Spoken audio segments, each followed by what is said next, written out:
आज औरंगाबाद में दो शेर दिखाई दे रहे हैं, एक एमआईएम का शेर इम्तियाज जलील और एक कांग्रेस पार्टी के अफसर खान, जिन्होंने वक्फ बोर्ड के ऊपर ललकारा है।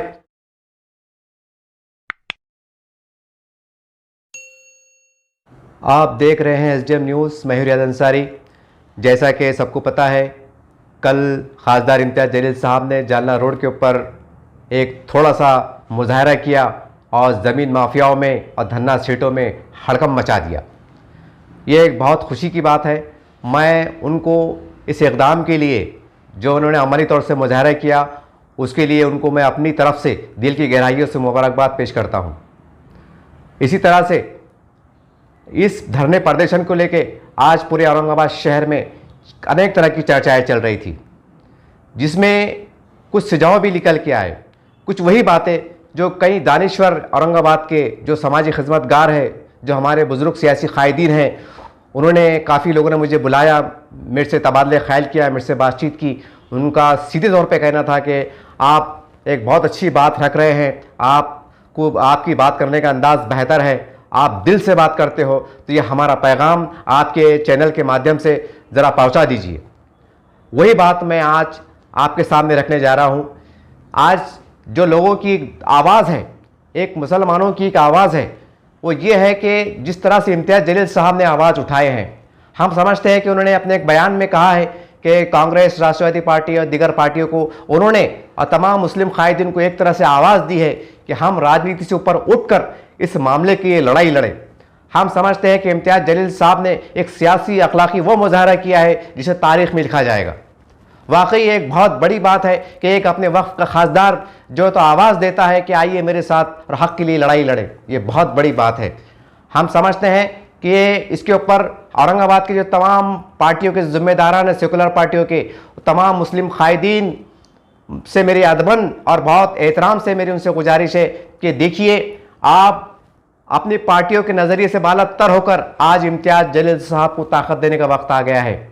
क्योंकि इम्तियाज जलील साहब खुद के लिए लड़ाई नहीं लड़ रहे हैं, वो कुछ अपने बंगला बनाने के लिए लड़ाई नहीं लड़ रहे हैं। एक बात सुन लीजिए, ध्यान कर लीजिए, क्योंकि अल्लाह ने उनको आज बहुत नवाजा है, शोहरत से, इज्जत से, दौलत से। आज अगर वो लड़ रहे हैं तो सिर्फ यतीम, गरीब, बेवा, मिस्कीन और परेशान हाल लोगों के लिए लड़ाई लड़ रहे हैं। और हम समझते हैं कि तमाम सियासी पार्टियों से वाबस्ता मुस्लिम लीडरान, हमने देखा है हर इलेक्शन के मौके पर तो हर सियासी स्टेट से यही बात होती है कि हम मुसलमानों के लिए ये करेंगे, हम मुसलमानों के लिए वो करेंगे।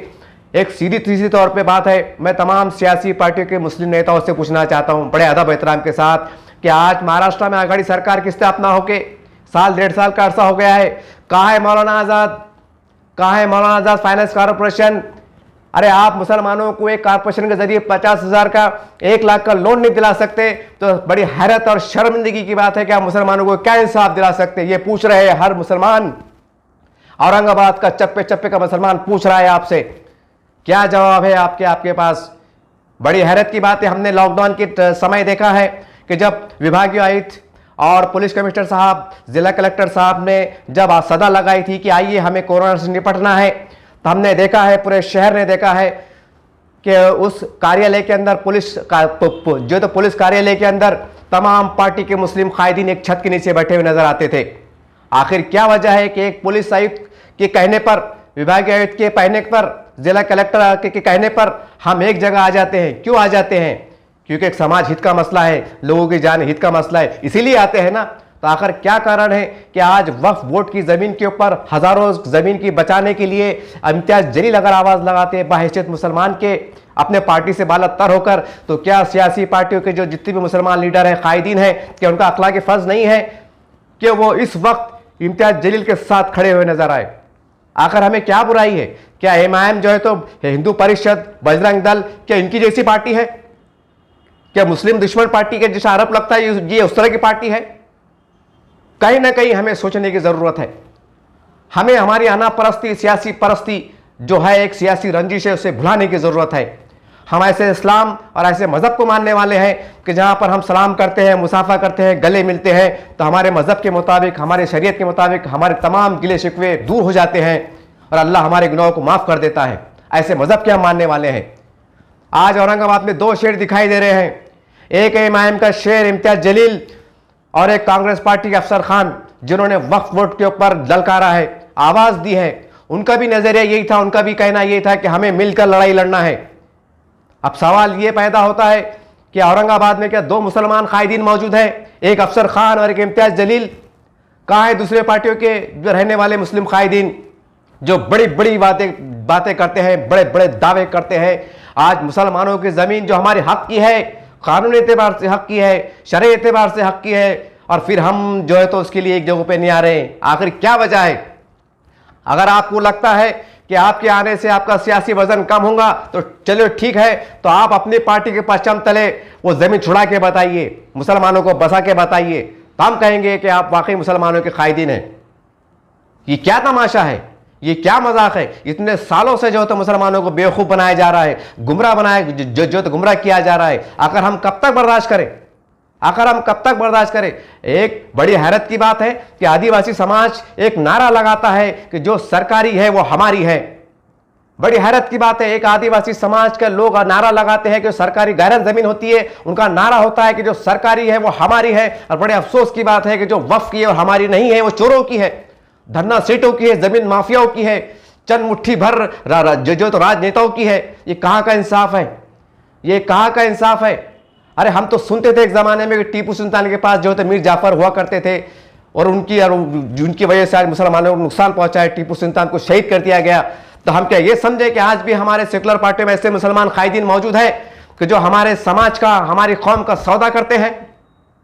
अगर नहीं है तो आखिर क्या वजह है कि इतने सालों से वक्फ बोर्ड की जमीन की लूट मार हो रही है और आप खामोश हैं? क्यों खामोश हैं आप? किसने रोका है आपको? क्या वो सरकारी जमीन है? क्या आपको सरकार रोक रही है? क्यों खामोश है आप? आज इम्तियाज जलील साहब ने आवाज उठाए हैं, बहुत बड़ी बात है। ये तारीख ने एक मौका दिया है। हम तमाम मुस्लिम कायदीन को कहना चाहते हैं कि देखिए, वो बेवाएं, मिस्कीन, परेशान हाल मुसलमान आपको आवाज दे रहे हैं, आपको झुझोड़ रहे हैं। अरे आपने पार्टी की वफादारी करने वाले मेरे कायदीन, मेरे मुस्लिम कायदीन, मैं आपको बड़े अदब एहतराम से मुखातिब हूं कि खुदारा आपने पार्टी की नजरियात को छोड़कर जरा कौम की तरफ भी आइए, अगर कौम की तरफ भी आइए, एकजुट हो जाइए। आखिर क्या वजह है कि जुमे की नमाज होती है तो हम एक सफ में आ जाते हैं, तो उस वक्त हम ये नहीं सोचते हैं कि राष्ट्रवादी का है, ये कांग्रेस का है, ये सेना का मुसलमान है, ये भाजपा का मुसलमान है। हम एक सफ में नमाज पढ़ते हैं, बड़े खुशी खुशी पढ़ते हैं। कभी एहसास नहीं होता कि मेरे बाजू खड़ा हुआ राष्ट्रवादी का मुसलमान है, कांग्रेस का मुसलमान है, सेना का मुसलमान है। आखिर क्या वजह है कि जब हम मस्जिद से बाहर निकलते हैं तो हम बढ़ जाते हैं, कभी ग्रोह में बढ़ जाते हैं, कभी मसलों में बढ़ जाते हैं, कभी पार्टियों में बढ़ जाते हैं। हम किस तरह के मुसलमान हैं? बड़े अफसोस की बात है कि आज गरीब मुसलमानों के लिए हम एक प्लेटफॉर्म पे नहीं आ सकते। तो हम किस तरह के मुसलमान हैं? हमारी किस तरह की मुस्लिम लीडरशिप है कि हम हमारी कौम के लिए कुछ नहीं कर सकते? आखिर क्या वजह है कि आज बड़े आसानी के साथ धन्ना सेठ और बड़े बड़े राजकीय नेता, जमीन माफिया जो है तो वक्फ बोर्ड के अधिकारी को खरीद लेते हैं, उनसे साठ गांठ करते हैं, और आप खामोश तमाशाई बने रहते हैं? मैं आपसे पूछना चाहता हूं, बल्कि मेरी आवाज नहीं है, सैकड़ों मुसलमानों की आवाज है, उनके सवाल है कि 54 सालों में, 55 सालों में कौन थे वक्फ मंत्री? मुसलमान ही हुआ करते थे। कौन थे वक्फ बोर्ड मेंबर? मुसलमान ही हुआ करते थे। कौन से सीईओ ऑफिसर? मुसलमान ही हुआ करते थे। कौन थे चपरासी? मुसलमान ही हुआ करते थे। ये कहीं ना कहीं सरकार के जो तो सरकार के लिए काम करते थे। क्यों खामोश थे आप? कि आपको उस वक्त दिखाई नहीं दिया?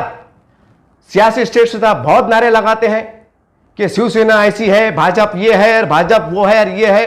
अरे आज आपको क्या बीजेपी वाले रोक रहे हैं? कि शिवसेना वाले रोक रहे हैं? कि हिंदू परिषद वाले रोक रहे हैं? कौन रोक रहा है आपको? कौन सा कानून रोक रहा है? क्यों खामोश है आप? ये गरीब मुसलमानों की जमीनात, उनके हक की जमीनात तबाह बर्बाद हो रही है, आप खामोश हैं। कैसे मुसलमान हैं? बड़े अफसोस की बात है। आज औरंगाबाद के कई बुजुर्ग जो सियासी कायदीन हैं, उसमें कुछ उलमा जो इकराम भी है, उनकी एक तरफ से तजवीज निकल के आई है कि ऐसा नहीं हो सकता कि अफसर खान इम्तियाज जलील की दोस्ती हो जाए, मसलियत हो जाए, वो बगलगीर हो जाए, हम हाथ मिला लें एक कौम के लिए, कौम की मिल्लत के लिए, वक्फ की जमीन के लिए। क्या अफसर खान इम्तियाज जलील एक नहीं हो सकते? आखिर इनकी कौन सी दुश्मनी है? कौन सी सियासी रंजिश है? कौन से इन्होंने एक दूसरे को मर्डर किए हुए हैं? क्यों नहीं हो सकते? आज सदा लग रहा है, मुसलमानों में चर्चे हैं, बाजीपुरा, किराड़पुरा, शाह बाजार, रोशन गेट और इंदिरा नगर, पूरे औरंगाबाद की ग्रीन बेल्ट में चर्चाएं चल रही हैं कि जब अफसर खान ने आवाज उठाया है, इम्तियाज जलील साहब ने आवाज उठाया है, तो ये क्यों नहीं हो रहे? जब ये कौम की बात कर रहे हैं तो एक प्लेटफॉर्म पे क्यों नहीं आ रहे हैं? तो हम समझते हैं कि हमारे औरंगाबाद के जो हमारे उलमा इकराम हैं, उनका ये अखलाकी फ़र्ज है, ज़रा मेंबरों से बाहर आइए, आप मस्जिदों से बाहर आइए। आपको आवाज़ दे रहा है गरीब मुसलमानों का हक, गरीब यतीम यसीर मुसलमानों का हक आपको आवाज़ दे रहा है, आपको उठना पड़ेगा। औरंगाबाद शहर ने ऐसे मनाजिर भी देखे हैं कि कई सियासी लोग जो आपस में जिनकी दुश्मनी हुआ करती थी, बल्कि ऐसे मनाजिर भी देखे जिनके ऊपर जानलेवा हमले हुए थे, उनकी सियासी दोस्ती हो गई, उनका इत्तेहाद हुआ, वो बगलगीर हुए, वो दोस्त बने। तो क्या अफसर खान इम्तियाज जलील दोस्त नहीं बन सकते? क्या राष्ट्रवादी और कांग्रेस के जो जितने मुस्लिम कायदीन हैं ये आपस में दोस्त नहीं बन सकते? एक कौम के लिए बन जाइए कम से कम। ठीक है, आप अपने पार्टी के लिए काम कीजिए, वो एक अलग मसला है, लेकिन कौम के लिए आप क्यों नहीं बोल सकते? अरे आप तो सरकार में है ना, गाड़ी सरकार में, आप क्यों नहीं बोल सकते कि साहब इतने सालों से जमीन की लूटमार हो रही है, लोग हमको थूक रहे हैं कि हम कैसे लीडर है, कि आप वहां बोलने में कुछ तकलीफ होती है। बड़ी हैरत की बात है कि उनके दौर में क्या फिसादात नहीं हुए थे, क्या मुसलमानों को नुकसान नहीं पहुंचा था? अरे जब हम उनकी क़यादत कबूल कर सकते हैं तो इम्तियाज जलील की क़यादत कबूल करने में क्या बुराई है? अरे कहना कि कलमे का शरीक है ना, मुसलमान है ना, शरीयत को मानने वाला है ना। भले हमें वो शख्स हो सकता है सियासी रंजिश के कारण हमें दो अल्फाज बुरा बोल सकता है, लेकिन दिल में इतनी दुश्मनी तो नहीं रखेगा कि हमारे पीठ में खंजर घोपेगा। यह हमारे कलमे की ताकत है, यह हमारे इस्लाम की ताकत है, यह हमारे इत्तेहाद की ताकत है। आखिर हम कब जागेंगे? जैसे इम्तियाज जलील साहब ने आवाज़ लगाए हैं कि आज ये मैंने जंग का ऐलान किया हूं, हम समझते हैं कि तमाम, जैसा उन्होंने खुद किया, उन्होंने कहा है कि तमाम सियासी पार्टी को जिम्मेदारान मेरा साथ दे। मैं तमाम सियासी पार्टियों के जिम्मेदारान से, सेकुलर पार्टियों से, जितने भी मुस्लिम कायदीन हैं, उनके कार्यकर्ता हैं, वार्ड अध्यक्ष हैं, उनसे मेरी अदबन गुजारिश है कि देखिए कौम के नाम पर एक हो जाइए, कौम के नाम पर एक हो जाइए। क्योंकि अगर आप एक होते हैं, हज़ारों मुसलमानों को इंसाफ मिलेगा।